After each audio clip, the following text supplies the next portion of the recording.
আগামী সোমবার ইস্তাম্বুলে শান্তি আলোচনায় অংশগ্রহণের বিষয়ে ইউক্রেন এখনও সাড়া দেয়নি বলে রাশিয়া বৃহস্পতিবার জানিয়েছে। ইউক্রেন শান্তি আলোচনায় অংশগ্রহণ করবে কিনা তা জানার জন্য তারা অপেক্ষায় আছে।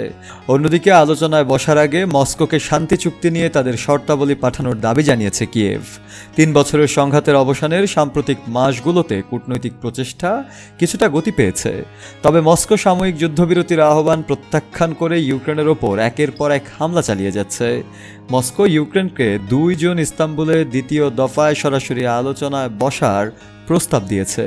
সেখানে তারা দীর্ঘমেয়াদী শান্তির শর্তাবলী রূপরেখা দিয়ে একটি স্মারকলিপি উপস্থাপন করতে চায়। অন্যদিকে ইউক্রেন বলছে আলোচনায় বসার আগে স্মারকলিপির একটি অনুলিপি তাদের দিতে হবে, অন্যথায় তারা আলোচনায় বসবে না। ক্রেমলিন অবশ্য এ প্রস্তাব প্রত্যাখ্যান করেছে। রাশিয়ার শান্তির শর্তাবলী আগেই পাঠাতে কিয়েভের দাবিকে গঠনমূলক নয় বলে অভিহিত করে ক্রেমলিন মুখপাত্র দিমিত্রি পেসকভ বলেন, আমি যতদূর জানি এখনও সাড়া মেলেনি। আমাদের ইউক্রেনীয় প্রতিপক্ষের সম্মতির জন্য অপেক্ষা করতে হবে। শফিউল মাওলা, কালের কণ্ঠ।